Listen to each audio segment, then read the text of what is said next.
काय आलो का नाही अक्कलकोट आणि पराठवाड्यामध्ये?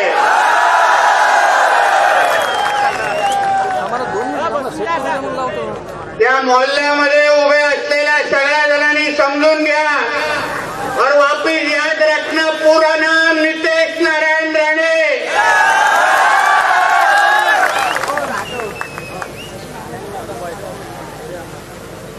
सकल हिंदू समाज त्या माध्यमातून हा भव्य असा बाईक रॅली आणि ही धर्मसभा आयोजित केलेली आहे।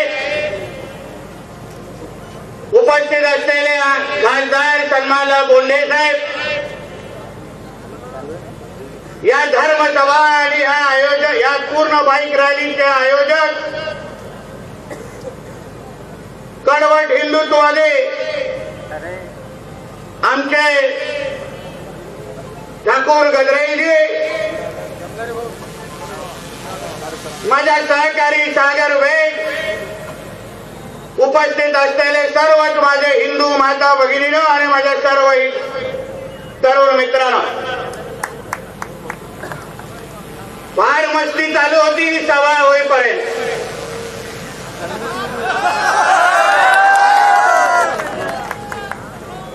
कि हम नीतीश राणे को अक्कलकोट आने देंगे नहीं, परतवाड़ा में सभा लेने देंगे नहीं। तर जिथे जिथे तुम्ही उभे असाल, ज्या ज्या मस्जिदीतून मला ऐकत असाल, एक लक्षात ठेवा, हे आमचं हिंदू राष्ट्र आहे, हे तुमच्या अब्बांचं पाकिस्तान नाही आहे।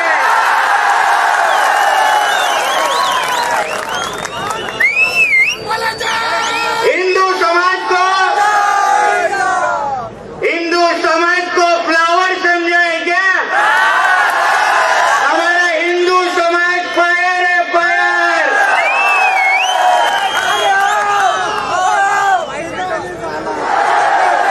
सभा आयोजित केल्यानंतर फार हिरवे साप पळवळत होते।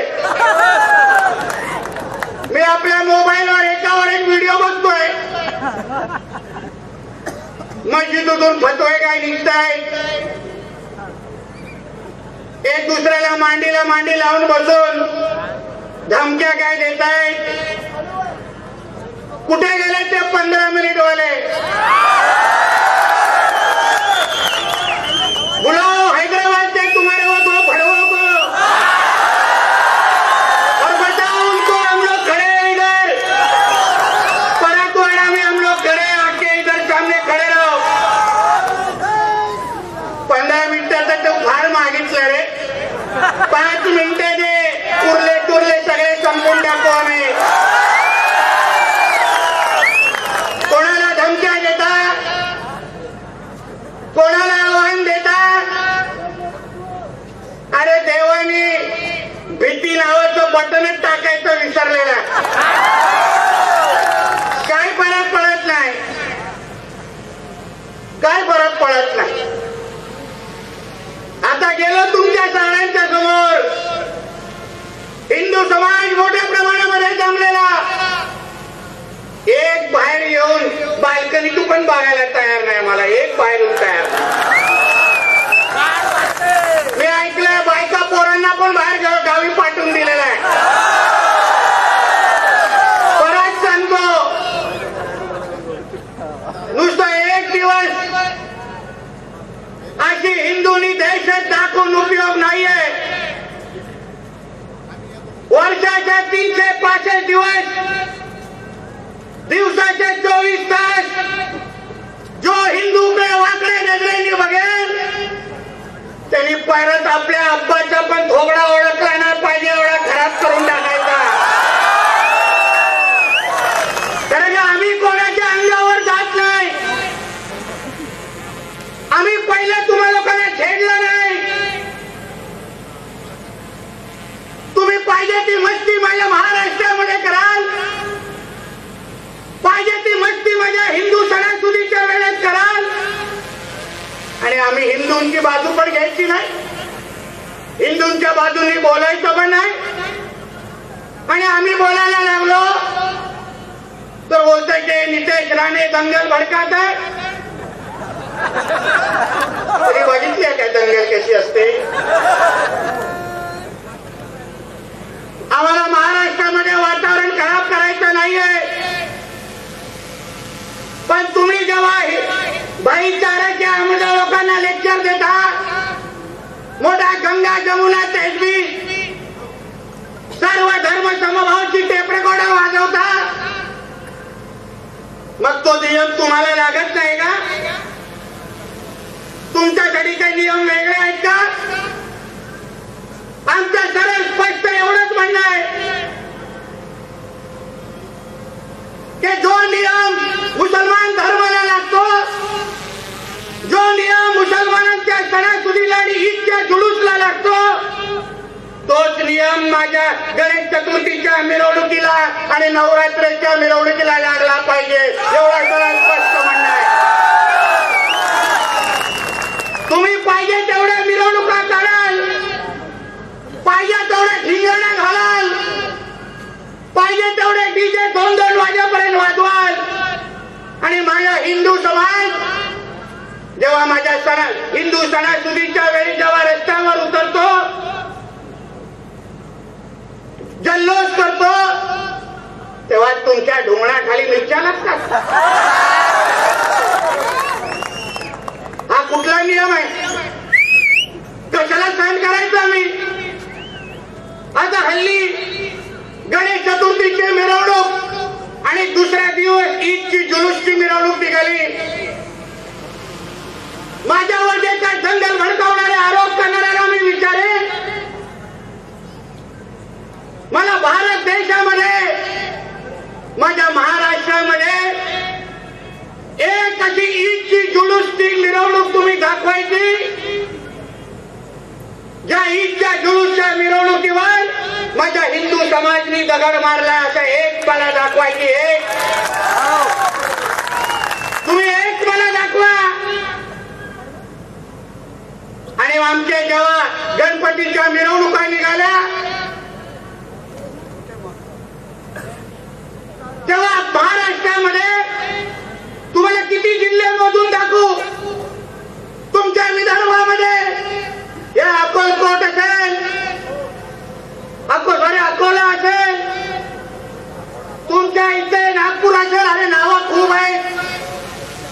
प्रत्येक जिल्ह्यामध्ये हे लोकांनी दगड मारले आहेत, गणपतीच्या मूर्त्यांवर चप्पल मारले आहेत, गणपतीच्या मूर्ती तोडल्या आहेत. मग तरी पण हिंदूंनी काय गप्प बसायचं? तरी पण नितेश राणे, तरी पण ठाकूर गद्रेल, तरी पण सागर बेग, अनिल बोंडेंनी काय बोलायचं नाही? आम्ही घरी गप्प बसायचं की मारा तोडा, आमच्या मूर्त्या तोडत बसा? वा वा, तुम्ही एवढ्या चांगल्या मूर्त्या तोडताय ना, जरा थांबा. आता माझी नवरात्र पण येते, जसे माझी गणेश चतुर्थीच्या मूर्त्या तोडला ना, माझी देवीची पण तोडा, असं म्हणायचं का आम्ही? काहीच करायचं नाही. आणि जेव्हा आम्ही हा मुद्दा उचलतो, जेव्हा आम्ही त्यांच्या अंगावर जातो, त्यांचा प्रश्न विचारण्याची हिंमत ठेवतो, तेव्हा मोठा हिंदू, मोठा आम्हा लोकांना बोलणारे, प्रश्न विचारणारे आम्हाला सांगतात, नाही नितेशजी, आमच्या देशामध्ये सर्व धर्म समभाव आहे, भाईचारा आहे. ती काय गंगा जमुना तहजीब बिजीब काहीतरी म्हणतात, ते काय? आता भाईचारा आणि हे सगळी नाटक जरा त्या मस्जिदीमध्ये जाऊन त्या मौलवीला जाऊन समजाव ना, की तुझ्याकडे भाईचारा विकला जातो का? हिंदू सर्व धर्म समभाव आम्ही फक्त ऐकत बसायचा आणि त्या लोकांनी आमच्या मिरवणुकीवर दगड मारायच्या, हे कुठला न्याय आहे? म्हणून मी माझ्या सांगलीच्या सभेमध्ये, नगरच्या सभेमध्ये बोललो की तुम्ही अगर आमच्याकडे वाकड्या नजरेने बघाल तर तुमको भी चुन चुन के मारेंगे, इतना ध्यान में रखना. तुम्ही अगर सुरुवात करत असाल, आमच्या भगव्याला आडवा येत असाल, तर एका मस्जिदीवर तो हिरवा झेंडा लागणार नाही, एवढं मी वातावरण महाराष्ट्रामध्ये आम्ही करून टाकू.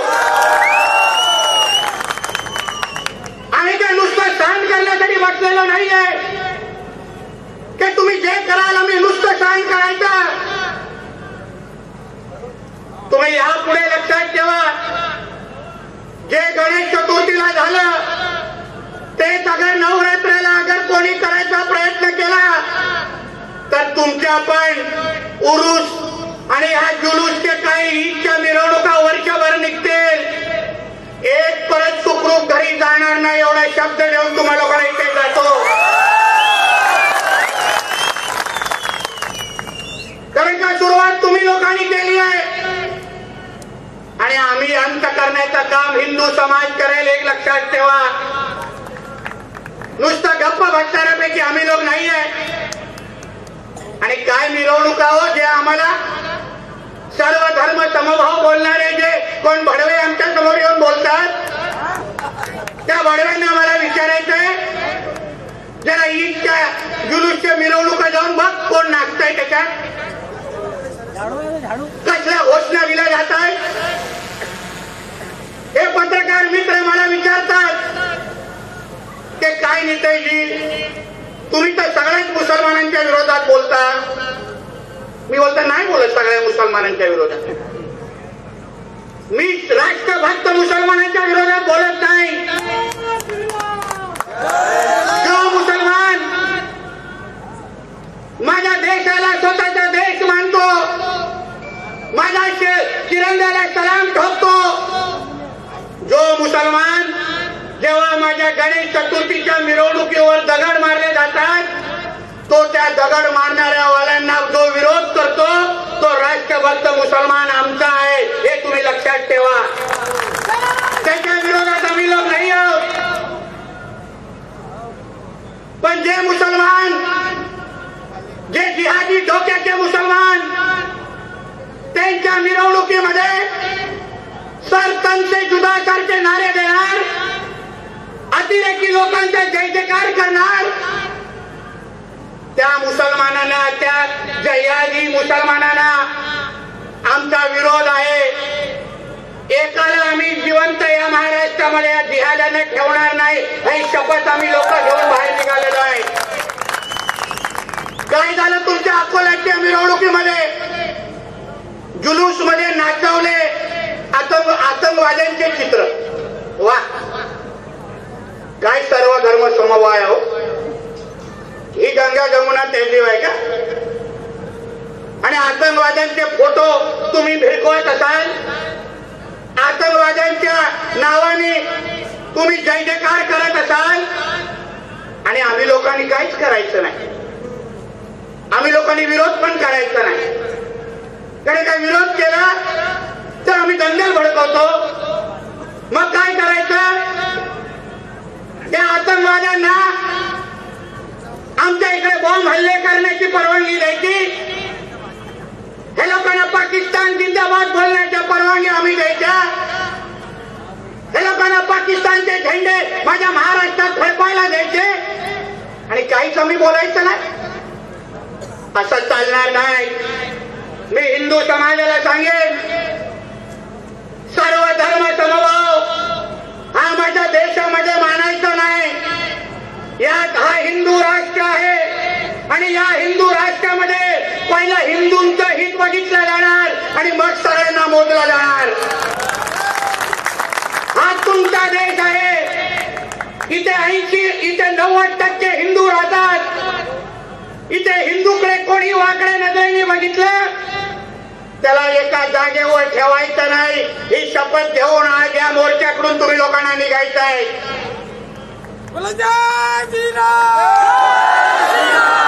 ते लोक कट्टरवाद होऊ शकतात, कट्टरपंथी होऊ शकतात, आपल्या धर्मासाठी दिवस रात्र जगू शकतात आणि आम्ही 9 ते 5 वाजता जसं दुकान बंद करतो ना तसं धर्माचे पण काम बंद करायचं, घरी जाऊन झोपायचं आणि टीव्ही बघत बसायचं. आज कोणाला मारलं, आज कुठल्या भगिनीला लावून जिहाद मध्ये घेऊन गेले बघायचं आणि काहीतरी बातमी सापडली तर लगेच व्हॉट्सअपवर पाठवत बसायचं. ते बोलतात ना, शिवाजी महाराजांनी जन्म घेतला पाहिजे पण शेजारच्या घरी. मी काय नाही करणार. या मानसिकतेला माझा विरोध आहे. आपली ज्यांच्या विरुद्ध लढाई आहे ते केवढे कडवट आहेत हे पहिलं तुम्ही लक्षात ठेवा. त्यांच्या इस्लाम मध्ये हिंदू हा काफिर असतो. त्यांच्या इस्लाम मध्ये हिंदूला नीच आणि दर्जहीन म्हटलं गेलेलं आहे. कुठल्याही मौलवीला या व्यासपीठावर बोलवा आणि विचारा हा नितेश राणे बोलतोय का खोटं बोलतोय का. त्यांच्या इस्लाम मध्ये लिहिलंय यात तुमचा धर्मांतर करून टाका, तुम्हाला इस्लाम स्वीकारायला लावा, यात तुम्हाला संपून टाका, असं त्यांच्या इस्लाम मध्ये लिहिलेलं आहे. मग ते तुमचे आणि आमचे कसे होणार? कधीच होणार नाही. आमचा सागर आता उदाहरण देत होता, बोलत होता दुकानामध्ये जात असताना, खरेदी करत असताना समोरचा जय श्रीराम बोलतोय का बघा, तरच खरेदी करा. मी तो पुढे जाऊन सांगतो, हे भडवे तुम्हाला फसवण्यासाठी जय श्रीराम पण तोंडातून बोलते. ते लोक नाही मागे पुढे बघत, तिथे तुम्ही दुकानांची नाव बघा, पुढे जय श्रीराम टेलर लिहिलं असतं आणि अब्दुल तिथे टेलर म्हणून बसला असतो की नाही? विचारा माझ्या माता भगिनींना. फसू नका. त्याला बोला तू खिशातला पहिला आधार कार्ड दाखव, तुझं नाव पहिला काय दाखव, नाही तर दुकानावर तुझं नाव लिही, तरच मी तुझ्याकडून खरेदी करेन, नाही तर जा ओळख मी हिंदूकडे निघून जाते आहे. ही बोलण्याची हिंमत ठेवा. आपल्या हक्काच्या भाईकडून विकत घ्या, भाईजानकडून घेऊ नका. आपले कधी होणार नाही. जो पैसा तुमच्याकडून कमवतील ते या जिहादसाठी हे लोक वापरतात. कारण का त्यांच्या इस्लाम मध्येच लिहिलंय ते त्यांच्या अल्लाशिवाय आणि मोहम्मद पैगंबराशिवाय ते लोक अजून दुसऱ्याला कोणालाच मानत नाही. ते लोक मूर्ती पूजन करत नाही, मूर्ती मानत नाही. तुम्ही कितीही देवी देवतांचे फोटो त्यांना दाखवा, कितीही दांड्यामध्ये त्यांना मिळवा, कितीही तुमच्या जवळचा मित्र आणि भाई बोलवा, जेव्हा त्याच्या धर्माचा विषय येईल तेव्हा पहिला मान तुमचा कापेल आणि पहिला मशिदीतून निघून जाईल, एक लक्षात ठेवा. म्हणून हे दांडिया खेळत असताना आता येतील नवरात्राच्या टायमाला मध्ये शाहरुख खान बनून भडवे येतील तुमच्या समोर. तुम्हाला त्या क्षणात कळलं का हिंदू नाहीये हा माझ्या माता भगिनींना खोटं बोलून तिथे उभा आहे. माझ्या हिंदू भावांना मी सांगतो दांडिया आता त्याच्या जागेवर घाला, तर तो परत घरी वाकला नाही पाहिजे. त्यांच्या कुठल्या महिलेकडे बघी वाकड्या नजरेने बघितल्यानंतर जिवंत ठेवतात का? आम्ही कित्येक लव जिहादच्या केस मध्ये मी असो, आमचा सागर असो, आम्ही महाराष्ट्रात जातो. कधी कधी मुलगा हिंदू असतो, मुलगी मुसलमान असते. आणि जेव्हा त्यांच्या समाजाला कळतं की असं तिकडच्या त्या हिंदू मुलांनी केलंय, कित्येक केसेस मध्ये त्या मुसलमान समाजाने त्या मुलाला गायब किंवा मारून टाकलेला आहे, जिवंत पण त्या हिंदूला ठेवलेला नाहीये. पोलीसची कारवाई तर नंतर सोडा, तो नंतरचा विषय. त्याला ज्या दिवशी कळतं ते आमच्या मुसलमान तरुणीला एका हिंदूनी फसवलं आणि त्याच्याबरोबर घेऊन जाऊन तो तिला धर्म बदलायला सांगतो, तो ते लोक त्याला जिवंत पण ठेवत नाही. आणि आपण काय करतो? पोलीस केस करणार, व्हॉट्सअपवर पाठवणार, कोणतरी सागर बेग ठाकूर गजरेल भेटतोय का बघणार. तो भेटला, अरे ठाकुर भाई देखो ना अपने हिंदू बहन को लेके गए, मग आमचा ठाकूर निघणार छत्रपती शिवाजी महाराजांसारखा. तो प्रश्न सोडणार. मग तू काय करणार? पहिला तुम्ही लक्षात ठेवा, यापुढे या अचलपूरमध्ये या परतवाड्यामध्ये कुठलाही माझ्या हिंदू बहिणीला कोणाही या जिहादाने वाकड्या नजरेने बघितलं, पहिल्या त्याच्या तंगड्या तोडा आणि मग पोलिसांकडे जाऊन केस दाखल करा. नाही बघायचं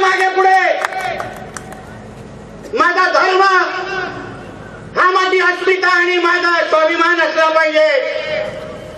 माझा धर्माकडे बघणाऱ्याला दहशत वाटली पाहिजे की नाही बाबा एका हिंदूकडे बघू नकोस, त्याच्याकडे बघितलं तो आम्हाला काही सोडत नाही, अशी भीती तुमच्या आपल्या धर्माबद्दल निर्माण झाली पाहिजे.